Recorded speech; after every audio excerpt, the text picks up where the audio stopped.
Amole, Nimawitimi, Saipa. Melihat ke pulau paling timur, Indonesia yang dikenal dengan nama Papua yang banyak memiliki keistimewaan dan nilai-nilai tradisi yang belum banyak dipengaruhi oleh globalisasi.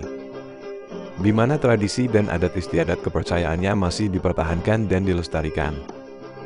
Pulau yang terkenal dengan kekayaan alam ini menjadi daya tarik tersendiri bagi para wisatawan. Lautnya yang terkenal jernih dengan pemandangan yang begitu eksotis dan biota laut yang masih langka pun ada di Papua.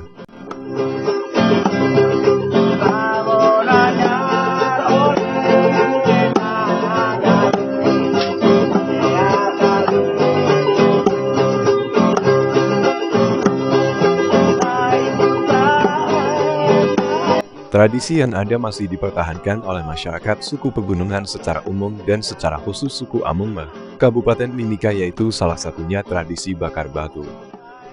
Berkaitan dengan bakar batu, pada tahun pelajaran 2022-2023, SD Negeri Sentra Pendidikan baru saja menerapkan implementasi kurikulum Merdeka.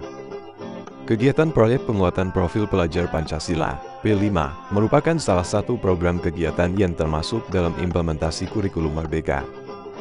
Melalui kegiatan P5, diharapkan peserta didik mendapatkan pembimbingan penguatan profil pelajar Pancasila yaitu 1. Beriman, bertakwa kepada Tuhan Yang Maha Esa, dan berakhlak mulia. 2. Berkebinekaan global. 3. Bergotong royong. 4. Mandiri. 5. Bernalar kritis. Sasaran utama dalam kegiatan ini adalah seluruh peserta didik kelas 1 sampai dengan kelas 6 dengan masing-masing kelas dibimbing oleh wali kelas selaku koordinator proyek bakar batu dan guru pendamping. Sesuai dengan struktur kurikulum Merdeka, peserta didik di fase A sampai C diwajibkan untuk melaksanakan kegiatan proyek penguatan profil pelajar Pancasila, P5, dengan memilih 2 tema utama dalam 1 tahun. Untuk semester genap tahun ajaran 2022 hingga 2023 ini, tema yang dipilih adalah tentang kearifan lokal dengan mengangkat judul Pelestarian Tradisi Lokal Kabupaten Mimika. Tema dan judul ini dipilih dengan alasan untuk membangkitkan semangat belajar yang sempat memudar akibat pandemi COVID-19 melalui kearifan lokal. Pernahkah kalian mendengar tradisi bakar batu? Tradisi bakar batu merupakan salah satu tradisi penting di Papua Pegunungan yang berupa ritual memasak bersama-sama warga satu kampung yang bertujuan untuk bersyukur, kelulusan, bersilaturahmi seperti mengumpulkan sanak saudara dan kerabat, menyambut kebahagiaan seperti kelahiran, perkawinan adat, penobatan kepala suku, atau untuk mengumpulkan prajurit untuk berperang. Tradisi bakar batu umumnya dilakukan oleh suku pedalaman atau pegunungan seperti di Lembah Baliem, Lanijaya, Enduga, Pegunungan Tengah, Pegunungan Bintang, Jayawijaya, Tolikara, Yahukimo, dan lain-lain. Tak perlu menunggu lama lagi, mari kita simak bersama-sama tahapan-tahapan proses bakar batu yang dilaksanakan oleh siswa-siswi SD Negeri Sentra Pendidikan Kabupaten Mimika, Provinsi Papua Tengah.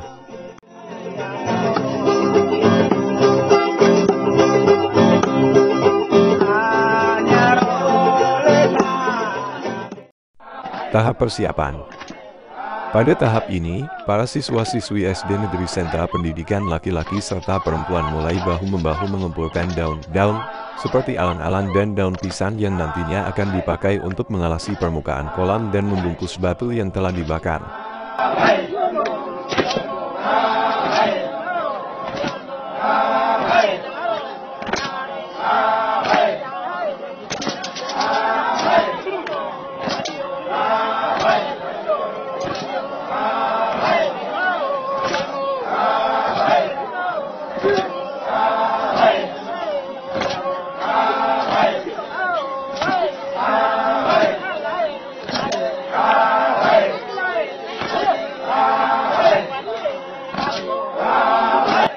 Selain daun-daun, para siswa-siswi juga bahu-membahu mencari dan mengumpulkan kayu bakar serta batu dengan berbagai macam ukuran.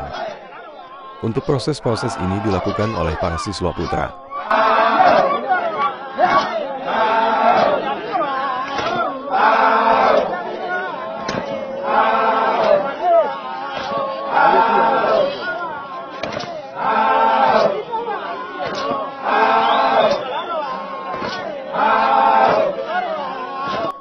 Setelah daun, batu dan kayu dirasa cukup, beberapa siswa putra lain bertugas untuk membunuh babi dan sekaligus membersihkan bulu babi dengan cara dibakar dan digaruk menggunakan pisau agar bulu babi betul-betul terpisah dari kulit. Setelah proses penggarukan dirasa cukup, para siswa ini kembali bertugas untuk memotong serta membersihkan isi dalaman dari babi tersebut dan menempatkannya di tempat terpisah.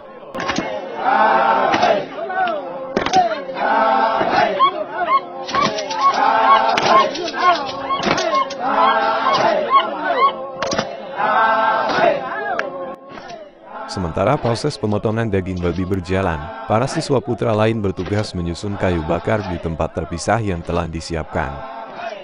Tempat untuk proses pembakaran kayu ini kurang lebih berukuran 2 meter x 1 meter. Diawali dengan menyusun daun-daun kering pada dasar tempat pembakaran, setelah itu disusul ranting-ranting kering. Setelah dirasa cukup, menyusul kayu bakar dengan beragam ukuran dan pada urutan paling atas adalah batu. Setelah dirasa cukup, maka dimulailah dengan proses pembakaran kayu. Sambil menunggu proses pembakaran kayu dan batu yang kurang lebih memakan waktu 1 jam, beberapa siswa lain bertugas untuk menggali kolam yang akan digunakan untuk mengubur sayur, daging dan batu panas nantinya.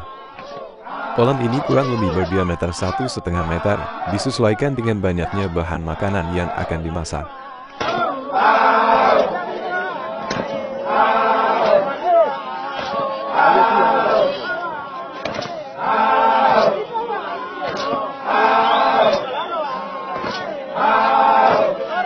Di sisi lain, para siswa perempuan bertugas membersihkan sayur-sayuran serta umbi-umbian.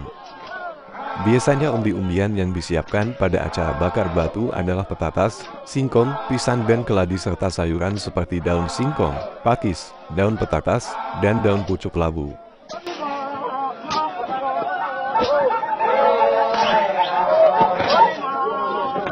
Setelah semua sudah disiapkan dekat kolam bakar batu, proses selanjutnya adalah mulai mengalasi kolam dengan terpal, agar daging dan sayuran tidak langsung terkena dasar tanah. Berikutnya kembali dialasi dengan daun-daun pisang serta alan-alan dan selanjutnya kembali dialasi lagi dengan daun pisang.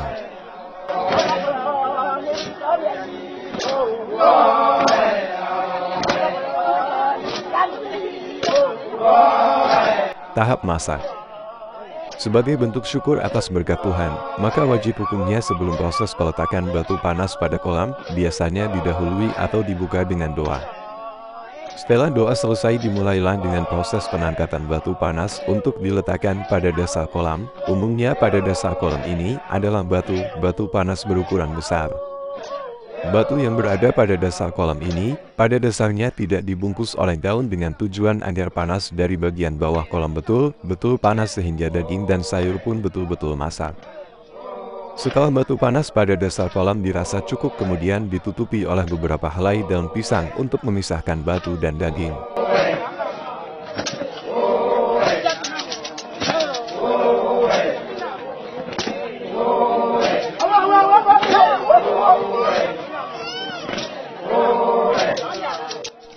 Pada tahap ini, daging babi yang telah dipotong dan dibersihkan dimasukkan dalam kolam. Setelah itu kembali batu yang telah dibungkus dengan daun pisang dimasukkan di atas daging dan setiap celah kosong kolam tersebut. Tumpukan berikut adalah sayuran serta umbian kembali menyusul masuk ke dalam kolam. Di atas tumpukan sayur kembali diletakkan beberapa batu panas yang telah dibungkusi dengan daun pisang.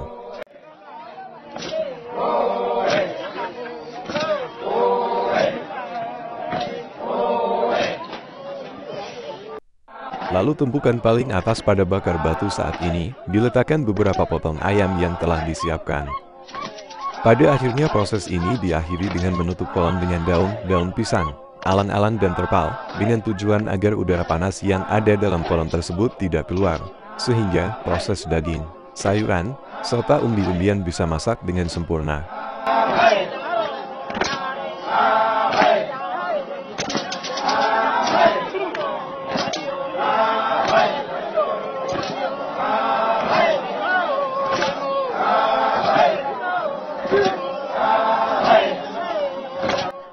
Waktu yang diperlukan agar makanan yang ada dalam kolom ini betul-betul masak kurang lebih 1,5 hingga 2 jam.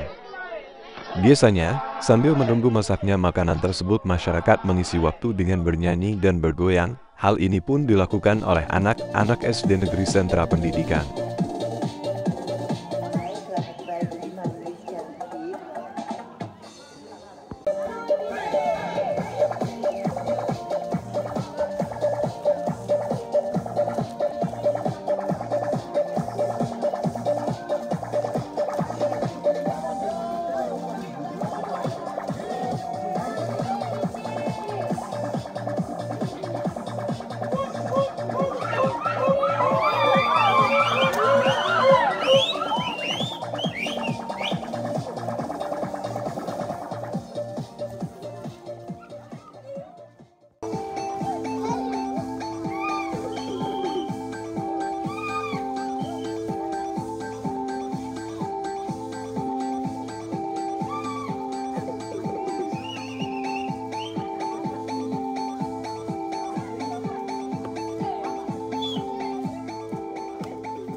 Tahap makan bersama. Pada akhirnya waktu yang ditunggu-tunggu tiba. Kurang lebih 2 jam daging dan sayur-sayuran pun dirasa telah masak. Para siswa perempuan dan dibantu oleh beberapa siswa laki-laki membuka kolam dan memisahkan batu-batu panas tersebut dengan sayur-sayuran serta daging yang telah masak.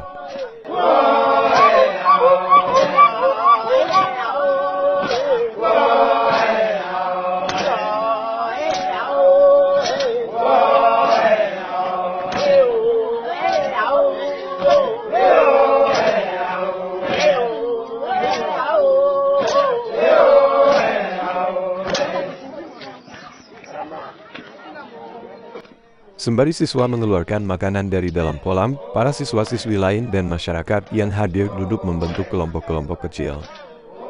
Hal ini guna memudahkan dalam proses pembagian makanan. Setelah dirasa kelompok telah siap, beberapa siswa bertugas untuk mengambil dan melayani masyarakat dan tamu yang hadir. Diawali dengan membagikan sayur, sayuran, umbi-umbian dan diakhiri dengan membagikan daging babi yang telah masak. Dalam situasi makan bersama ini, akan sangat terasa kebahagiaan, ketenangan, kedamaian dan kebersamaan dalam hidup berkeluarga dan bermasyarakat.